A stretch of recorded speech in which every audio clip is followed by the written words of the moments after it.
করুন, মনে মনে ভাবছেন গঙ্গায় স্নান করলে আমার সব পাপ দূরে চলে যাবে, সেই জন্যই তো অনেকে আশা করে গঙ্গা স্নান করতে যায় নাকি মা? হ্যাঁ, অনেকে মহালয়ার দিন যায়, অনেকে বিভিন্ন সময় বিভিন্ন যায়, ভালো যোগে যায়, এমনি গিয়ে গঙ্গা স্নান করি, আবার পিকনিক করতে গেলেও গঙ্গা স্নান করে আসি। আমরা মনে মনে ভাবি আমাদের এই কলিযুগে বুঝি যা পাপ করছি ওই গঙ্গা স্নান করলে সব চলে যাবে। আরে বাবা, যাবে না, শুধু গঙ্গা স্নান করলে হবে না, মনের মধ্যে আসল বস্তুটা হলো ভক্তি, সাধন ভজন। মীরার ভজনে বললেন, সাধন করনা চাহি রে মানবা, ভজন করনা চাহি। সাধন ভজন করলে তবেই তো আপনি ভক্ত। তাই এখানে কে কে ভক্ত আছে, কে কে অভক্ত, একটু হাত তুলে দেখান দেখি। কি গো মা, এখানে অভক্ত কেউ আছেন? হরিনাম আস্বাদন করতে এসছে বলে সবাই ভক্ত নাকি? তা ভক্ত কে কে আছেন একটু হাত তুলুন তো দেখি, দেখি হাত দেখান। হ্যাঁ, ও আপনারাই ভক্ত, আর কেউ নয়। আচ্ছা, যাদের হাত নেই একটু হাত তুলুন দেখি। ও এখানে হাত নেই নাকি মা? হরিবল আছে? ও আমারই তো ভুল, এতক্ষণ থেকে আমি তো ভুল বলছিলাম। নিতাই গৌর প্রেমানন্দে। হরি বলটা আপনারা বলবেন কেমন? নিতাই গৌর প্রেমানন্দে। साधन करना चाही रे मनवा, साधन करना चाही, साधन करना रे मनवा, भजन करना चाही, साधन करना चाही रे मनवा, भजन करना चाही। नीर नहाने से हरि मिले तो, नीर नहाने से हरि मिले। এই দেখুন মীরাবাই কি বললেন, ভজনা লিখছেন, নীর নাহানে সে হরি মিলে তো। নীর মানে জল, কোন জল? চোখের জল। তা চোখের জলকে তুলনা করলেন কেন? গঙ্গার জলকে চোখের জলের সঙ্গে তুলনা করে বললেন যে গঙ্গার জলে কিন্তু সব কিছু পবিত্র হয় না, সব কিছু পাওয়া যায় না। আপনি গঙ্গা স্নান করে বসে আছেন আর মনে মনে ভাবছেন ভগবানকে বুঝি পেয়ে গেলাম, না না, অত সোজা না। নীর নাহানে সে হরি মিলে, হরি হরি হরি মিলে, নীর নাহানে সে হরি মিলে, নাহানে সে হরি মিলে। আচ্ছা, কথাটা ভুল বললাম না ঠিক করে বললাম? একটু বিচার করে বলুন তো। গঙ্গার জলে স্নান করলে কি জীব পবিত্র হয়ে যায়, পাপ ধুয়ে যায়? হ্যাঁ গো মা, হ্যাঁ?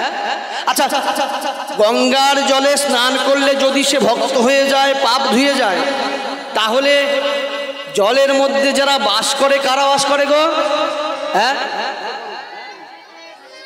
এই দেখেছেন, এরা সব জানে কারা বাস করে। ওর নামটা আমার বলতে নেই, আপনারাই জানেন।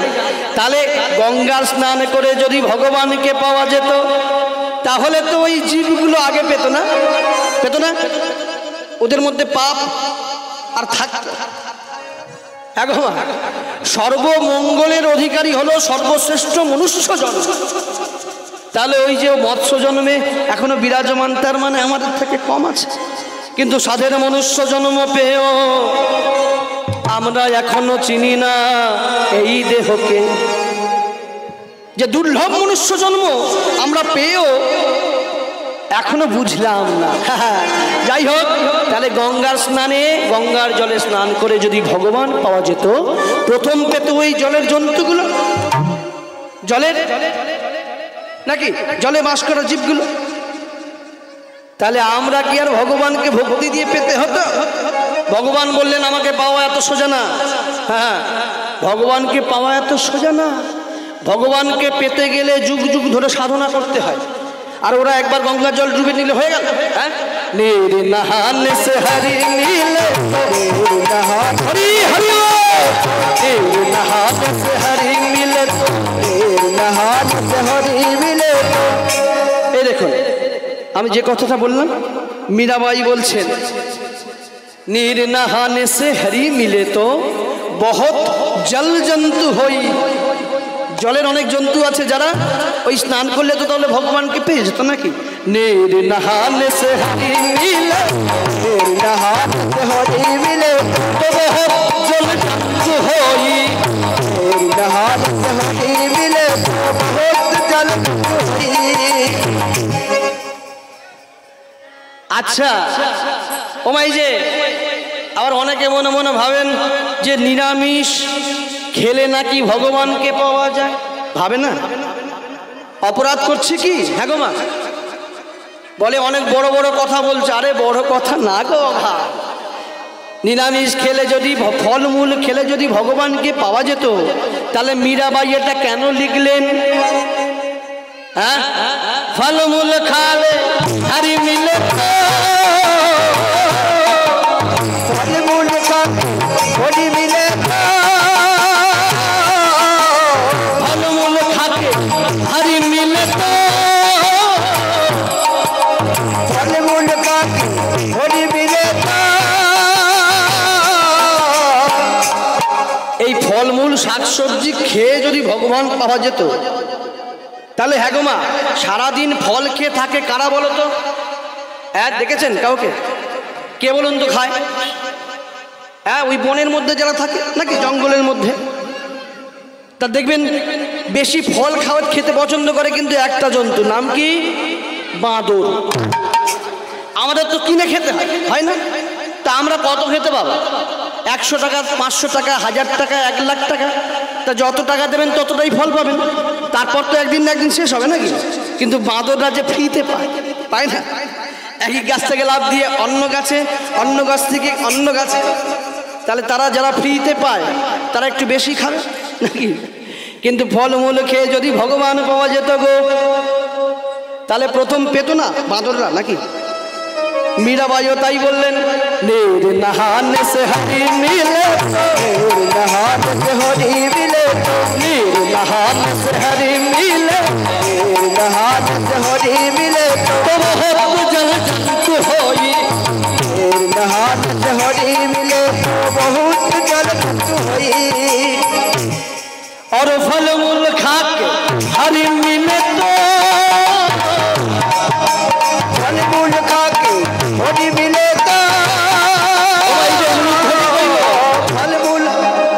মায়েরা বলে কতবার আর দেবো, মুখ ব্যথা, সারা রাত বাকি আছে।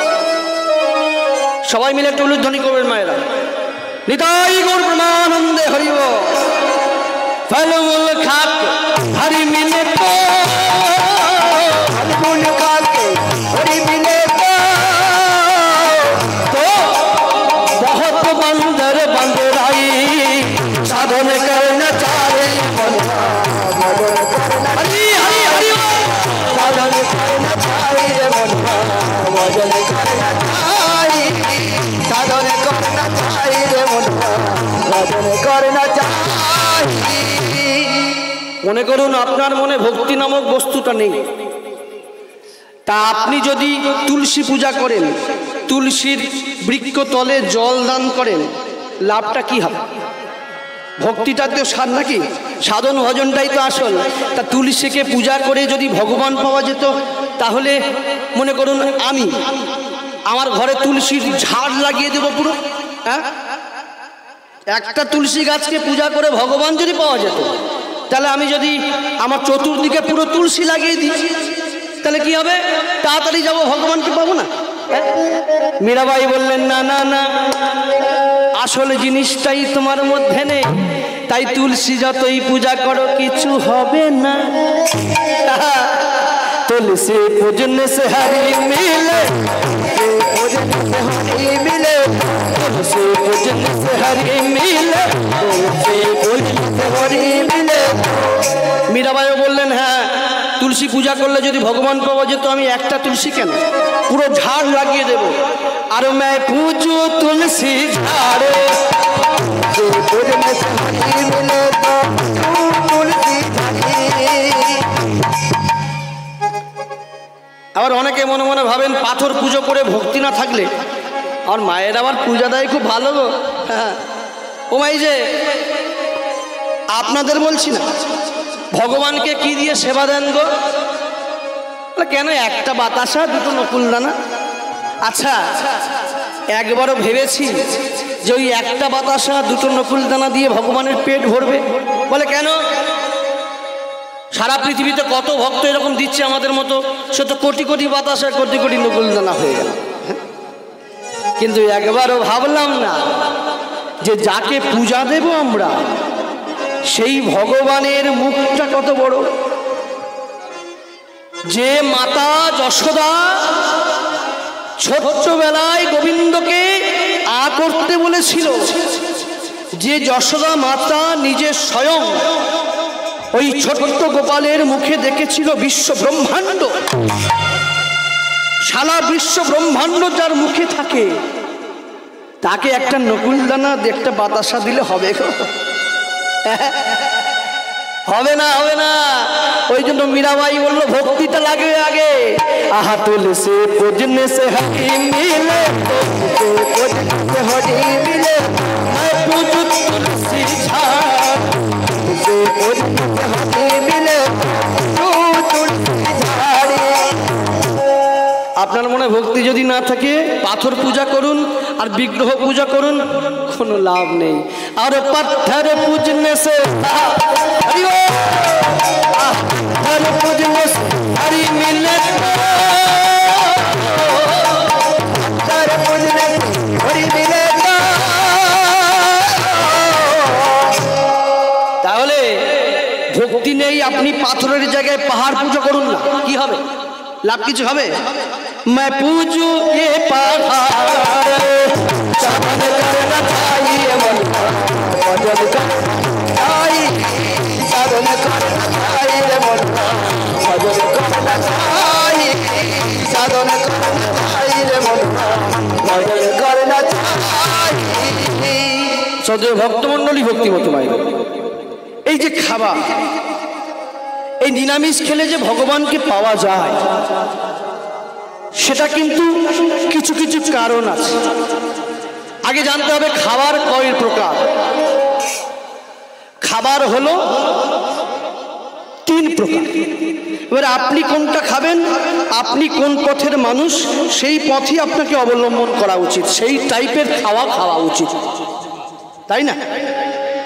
আপনি মনে করুন উদ্দেশ্য আছে সাধু হব, ভগবানের ভক্ত হব, তা ভক্ত যদি হতে হয় তাহলে নিরামিষ খাওয়াটাই স্বাভাবিক নাকি? ক্ষত্রিয়রা এই যখন ক্ষত্রিয় হবে, ক্ষত্রিয়র কর্মই হলো যুদ্ধ করা, তাই যুদ্ধ করতে গেলে গায়ে থাকতে হবে প্রচুর শক্তি নাকি? সেটা আপনি আমিষ খেতেই পারেন, কিন্তু ভগবানকে পাওয়ার স্বাদ যখন রাখবেন মনের মধ্যে, তখন কিন্তু নিরামিষ খেতেই হয়। কারণ এই আমিষের কিছু কিছু বস্তু যেগুলো আমাদের হৃদয়ের মধ্যে গিয়ে এই যজ্ঞ কুণ্ডের মধ্যে পড়ে যায়। তা একটা যজ্ঞের মধ্যে যদি ওই অখাদ্য কুখাদ্য একবার দিয়ে দেওয়া হয়, সে যজ্ঞ কি হবে? কি গো বাবা, একটা যজ্ঞের মধ্যে রসুনের টুকরো দিয়ে দিলাম, যজ্ঞ ভেঙে যাবে। তাই এই যজ্ঞ কুণ্ডকে আগে মনে মনে ঠিক করতে হবে আমি কোন পথে যাব, সেই অনুযায়ী খাবার আমায় ভক্ষণ করতে হবে। আমি যদি ভক্তি হই, ভক্তি লাভ করতে চাই, তাহলে আমাকে নিরামিষ খাওয়াটাই বাধ্যতামূলক। কারণ এই যজ্ঞ কুণ্ডকে ঠিক না রাখলে ভক্তি আসবে না।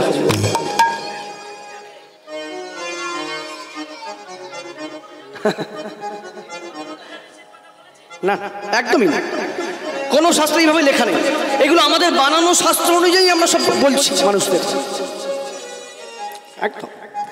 আচ্ছা বাবা, এখানে অপরাধ দেবেন না, একটা বড় কথা বলছি। এই যে নিরামিষ করছেন, তা জগদীশচন্দ্র বসু এক সময় বিজ্ঞানী, তিনি প্রমাণ কি করেছিলেন যে গাছেরও প্রাণ আছে না?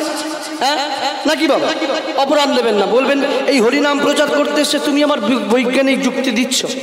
না না, এটা একটা যুক্তি। বৈজ্ঞানিক জগদীশচন্দ্র বসু আচার্য তিনি বলেছিলেন যে নিরামিষ খাও ঠিক আছে, কিন্তু গাছেরও যে প্রাণ আছে, তাহলে নিরামিষটা হলো কোথা থেকে? এগুলো ব্যাপারটা হচ্ছে বর্তমান সময়ে ওই দেখবেন এইসব নিয়ে সমালোচনা অনেক আছে, প্রচুর। এগুলো বললে নিজেকে ছোট মনে প্রমাণ হবে। আপনি একটা একাদশী করবেন, এখন দেখবেন 2 দিন 3 দিন ধরে একাদশী চলছে, আছে না? আমরা এখন 3টে মত পালন করি। সব থেকে প্রাচীন মত কোনটা সেটা আগে আমাদের জানতে হবে। এই পাঁজিতে আপনি হয়তো দেখলেন যে একাদশী এই দিন পড়েছে, আবার অন্যজন আপনার এক দীক্ষিত হয়তো শিষ্য এসে আপনাকে বলবে যে এই দিন নয়, এই তারপরের দিন পড়েছে। কোনটা মানবেন বলুন তো?